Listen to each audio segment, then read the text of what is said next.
입추가 지났는데도 사상률이 없는 비가 쏟아지고 몰아쳐서 수도권 곳곳에 물난리와 농경지 각종 시설물들, 주택이 침수되어지고 수많은 인명피해와 물적 피해가 속출하게 됐습니다.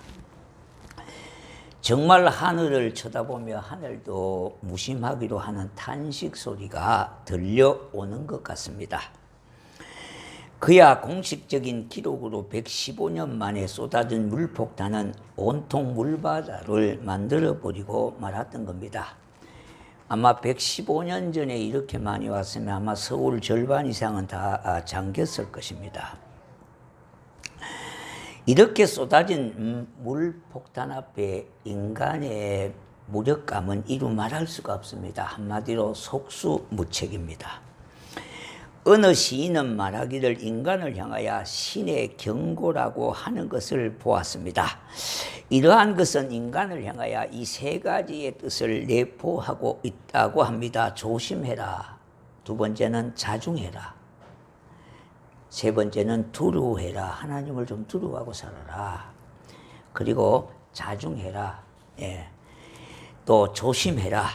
이런 메시지가 담겨 있다고 했습니다.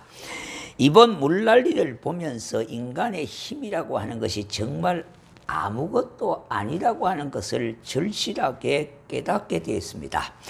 그런데 가만히 생각해 보면 이런 기온과 날씨는 우리의 인생하고도 비슷하다고 하는 겁니다. 우리의 삶을 보면은요, 하는 일마다 일이 잘 풀릴 때도 있지만은 순탄한 때도 얼마 가지 못해서 때로는 잘 풀리지 않는 때도 있습니다. 또한 금방 잘 되었다가 돌아서면 금방 어려운 역경이 닥치는 경우도 있습니다. 오늘 이 본문 말씀을 보면은요, 요사이 날씨와 같이 쏟아지는 폭우와 같은 인생살이의 단면을 보여주는 것 같습니다. 오늘 이 본문에 보니까 제자들이 지금 갈릴리 바다에서 거친 파도를 만나 생사를 가늠하기가 어려운 지경에 빠졌다는 겁니다. 그런데 그들에게 이런 어려움을 겪기 전에 무슨 일이 있었는가 하면은요, 앞구절을 보면은 13절부터 기록되어 있는 사건은 오병이어의 기적의 사건이었습니다. 그들은 떡을 떼어주고 떡을 떼어도 떡이 줄어들지도 않는 평생 잊을 수 없는 기적을 경험했던 겁니다. 그렇게 놀랍고 감격적인 기적을 경험한 후에 불과 몇 시간 만에 이제는 생사를 다투는 위기의 순간이 이렇게 닥쳐왔다는 겁니다. 그러니까 지금 이와 같은 인생의 위기의 순간순간에 고통을 지금 당하고 있다는 겁니다. 그런데 이게 인생이라는 겁니다. 우리의 인생이 날이면 날마다 순풍의 돛담배와 같이 평온한 날만 있는 것은 절대 아니잖아요. 우리의 인생살이 잘 되는 것만 있는 게 아니잖아요. 비보람 몰아치고 거친 파도가 닥쳐올 때도 있다 이 말입니다. 그러니 인생을 말해서 어떤 분들은 이런 말을 하잖아요. 괴로운 바다가 바로 인생 고해라, 그런 말까지 했습니다. 그러므로 우리는 지금 어떤 일이 잘 안 된다고 해서 지극히 낙심하거나 힘들어하지 말고요, 또 지금 좀 잘 된다고 너무 잠안 들 필요가 없다는 겁니다. 지난 한 주간의 날씨가 언제 비가 온 것인지 구분할 수 없을 만큼이나 기복이 심하여 비가 왔다가 햇빛이 나고 오락가락하는 날씨를 보게 되었다가 또 주말에는 보니까 날씨가 또 오락가락하는 것 같아요. 우리의 인생도 오락가락하는 날씨가 그렇게 찾아올 수도 있고요, 평온한 날씨도 올 수가 있기 때문에 너무 낙심하거나 너무 또 그렇게 자만하지 않을 필요가 있다는 겁니다. 전도서 7장 14절에 보니까 형통한 날에는 기뻐하고 공고한 날에는 뒤돌아보아라. 이 두 가지를 하나님이 병행하게 하사 사람이 그의 장래 일을 능히 헤아려 알지 못하게 하셨느니라 그랬어요. 하나님은 우리 인생을 이끌어 가실 때 이 두 가지로 이끌어 가신다는 거예요. 형통한 날과 공고한 날, 이 두 가지를 가지고 우리를 이끌어가고 계시는데요. 형통한 때는 뭡니까? 하나님 앞에 감사해야 되고요. 그리고 공고한 때는 왜 이런 일이 내게 일어나고 닥쳐졌는지를 곰곰이 생각해 보라. 그렇게 말하고 있지 않습니까? 이것을 통해 하나님께서 하시는 말씀이 무엇인지를 공고한 때는 생각해 보아야 하겠습니다. 하나님께서 하시는 말씀이 무엇인지를 생각해 볼 때에 이 두 가지 일을 병행하게 하심으로 우리가 우리의 앞날을 능히 헤아릴 수가 없게 그렇게 만들었어요. 우리 인생길을 어떻게 다 헤아리고 알 수가 있겠냐 이 말입니다. 내일이는 난 몰랄래요 그랬지 않습니까? 어떻게 보면 5분 전후를 알 수가 없어요. 한마디로 우리의 장래를 우리 스스로 알 수 없다는 겁니다. 우리 하나님께서 인생의 속도를 빠르게 하실 수도 있고요, 느리게 하실 수도 있다는 거예요. 그러므로 지혜로운 인생들과 같이 미래를 위하여 미리 대비하는 자세로 살아가라는 겁니다. 물에 지금 바다에 빠진 제자들은 전혀 예측할 수 없는 다급한 상황에 놓여 있습니다. 그런데 여기서 짚고 넘어가야 할 문제가 있습니다. 지금 제자들에게 닥친 파도에 대해서 이해가 안 된다고 하는 의문을 가지는 분도 있을 것입니다. 그런데 우리가 이런 생각을 하는 것은 분명히 하나님이 존재하신다는 것을 내포하고 있습니다. 그런데 우리에게는 하나님의 깊으신 뜻을 다 알 수가 없다는 한계가 있어요. 하나님의 뜻을 우리가 다 헤아릴 수 없다고 하는 인간의 한계가 있단 말입니다. 더군다나 오늘 말씀에서요, 먼저 생각해야 하는 것들이 있습니다. 첫 번째는요, 바로 예수님이 이 사건의 은인 제공자라고 하는 거예요.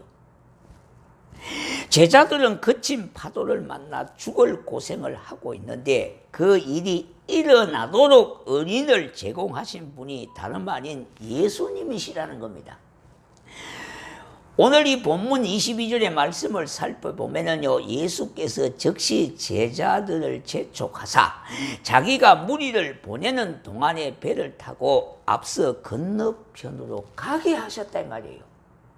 재촉해서 배를 타게 하신 분도 예수님이고 배가 저쪽으로 가라고 하신 것도 예수님이시라는 겁니다. 예수님이 제자들을 재촉하셔서 배에 오르게 한 그때는 어떤 상황이었습니까? 제자들이 지금 막 오병 이후의 기적을 목격했던 그때입니다. 제자들은 수많은 군중들과 마음이 들떠서 흥분에 쌓여 있었습니다. 왜냐하니까 보리떡 5개가 물고기 2마리로 5,000명을 먹이도 남을 수 있는 엄청난 기적의 역사를 보았기 때문에 그와 같이 흥분되어지고 감격스러운 그때예요. 예수님은 그것을 두고 보시지 아니하고 그들을 재촉해서 배에 타서 저리 건너가게 하신 이가 예수님이라는 겁니다. 자, 만약에 보십시다. 예수님이 그들에게 재촉해서 배를 타게 하고 건너가지 않게 했다면은 그 밤은 어떤 밤이었겠습니까? 축제의 밤이 되지 않았겠습니까? 평생 잊을 수 없는 감격과 기적을 맛보았잖아요. 떡을 나누어주고 고기를 나누어주고 누구도 계속 뭡니까? 줄어들지도 아니하고 풍성하게 남는 엄청난 기적의 사건을 경험했던 자들이니까 그 감격과 흥분은요, 아마 밤새도록 축제를 해도 남을 시간일 겁니다. 그런데 예수님은 축제의 밤을 보내게 하지 아니하시고 그들을 재촉해서 어떤 연고로 그러는지 배를 태워서 보내게 되어졌습니다. 즐거워하는 제자들을 도대체 왜 애들아 짐 싸서 배에 타라고 말씀하시고는 예수님 자신은 타지도 아니했을까요? 이게 먼저 좀 생각해 봐야 될 문제라 이 말입니다. 두 번째는 그럼 순종했는데 왜 거친 파도를 만났는가 하는 겁니다.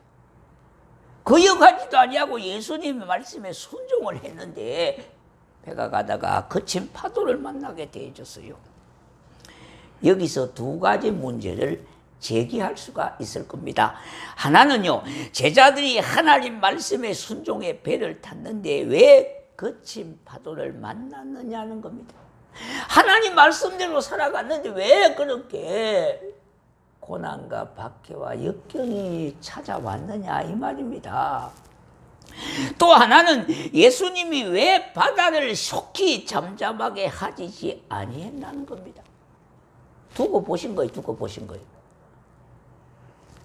이것이 의문점이 될 수가 있습니다. 자, 보십시다. 예수님이 제자들 보고 배에 타라고 재촉만 안 했어도 이 거친 파도를 만날 리가 없잖아요. 배에 탈 리가 없다 이 말입니다. 바로 예수님이 배를 타라고 재촉해서 이 거친 파도를 만난 것 아닙니까? 그렇다면 파도를 만났더라면 빨리 예수님께서 손을 쓰셔야 될 거 아닙니까? 그런데 남의 집 불구경하듯이 구경만 하고 계시는 거예요. 예수님이 만약 실수로 그렇게 하셨더라면 속히 고난의 자리에서 그들을 구해 주어야 되지 않겠습니까? 그런데 25절에 보니까 밤 사경에 예수께서 바다 위로 걸어서 제자들에게 오시니 예수님은 밤 사경에 제자들에게 찾아오셨던 시간입니다. 밤 사경이라고 하는 말은 오늘날 시간으로 말한다면 새벽 3시와 6시 사이를 말합니다.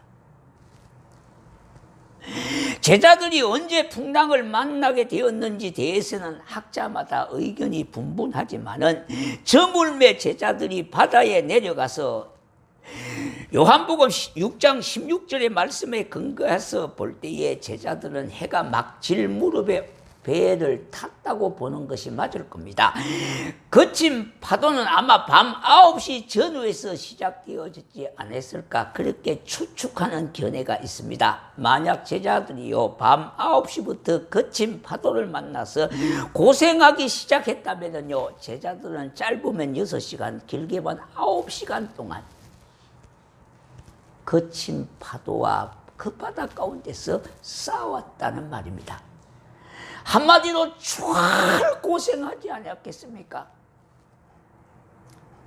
예수님은 왜 빨리 오시지 않고 그와 같은 광경을 지켜보고만 계셨을까 하는 겁니다.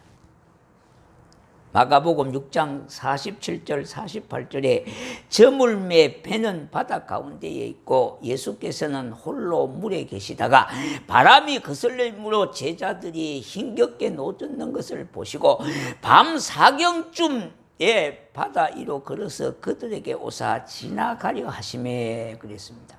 여러분 생각해 보십시오.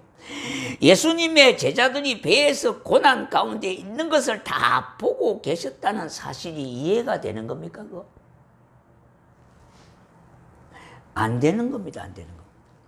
이 말이 너무나 실감되어지는 것은 실제로 우리 삶 속에 어려움을 당할 때에 예수님이 반갑만 하고 계신다고 느껴질 때가 있다는 거예요. 예수님이 내 아픔을 왜 모르실까? 내 고난과 역경의 삶을 왜 모르실까? 하나님은 전혀 거기에 침묵하고 안 계신 것 같이 그렇게 느껴질 때가 있다 이 말입니다. 그러므로 우리는 흔히들 나만 홀로 남았다고 하지 않습니까? 그런 때가 나에게도 있을 수 있으며 있다는 거예요. 교회당에 나와서 하나님께 기도하고 찬양하고 예배하는데 나에게는 이러한 문제들이 당장 해결되지 않고 나의 질병도 아직 낫지 아니하고 나의 삶의 모습은 그대로라는 겁니다. 자녀들이 말을 안 듣는 것고요 변화되지 않는 것 이와 같이 실망하고 가슴 아파하는 분들이 한두 명이 아니라는 거예요.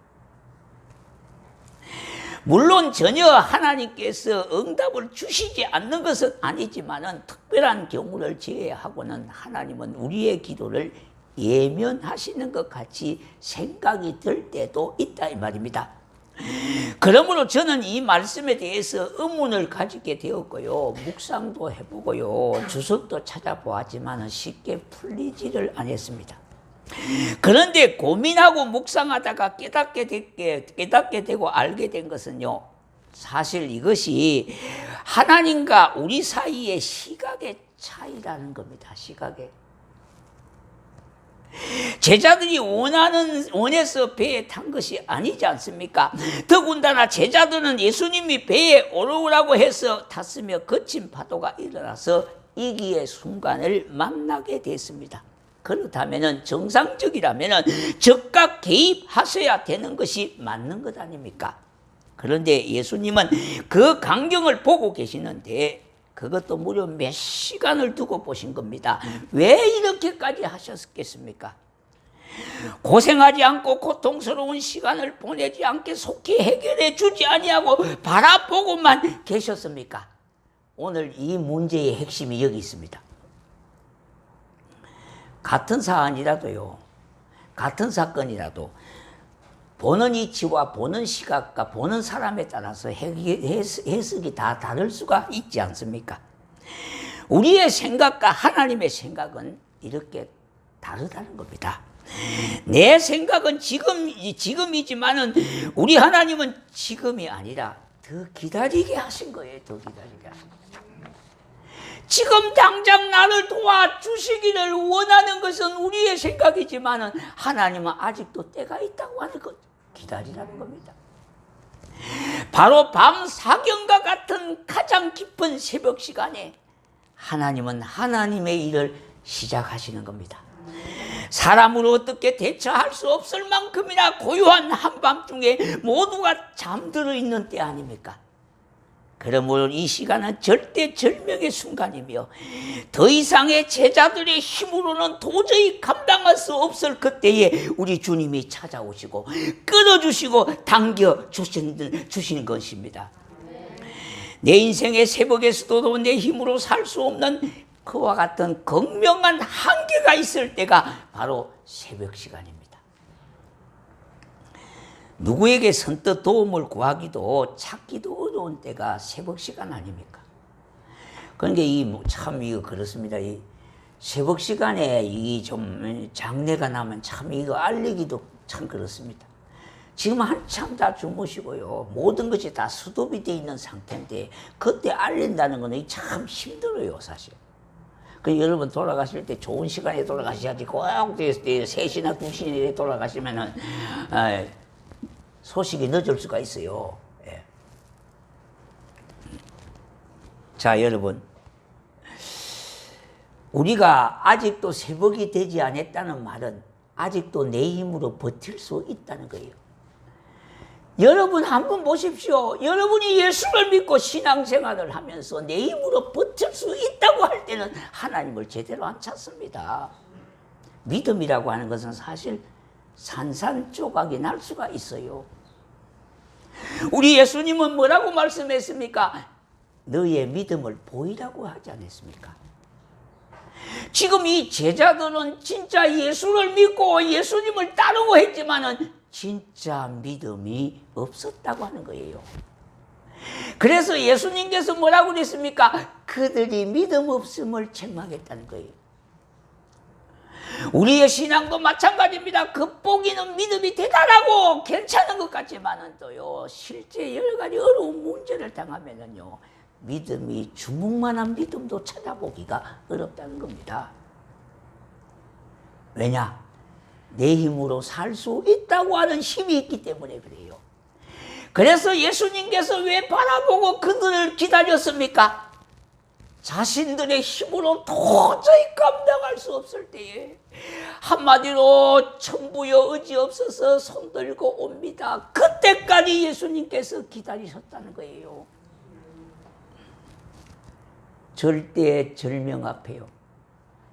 인간의 무기력을 깊이 깨닫고 하나님 아니고는 살 수 없음을 고백할 때 그때 주님이 손을 내미신 거예요. 주님 이 손을 꼭 잡고 가소서. 여러분 신앙이 그때 한번 돼보세요. 그래야 진짜 하나님을 의지하고 붙잡으세요. 그래야 역사가 일어나지 않겠습니까?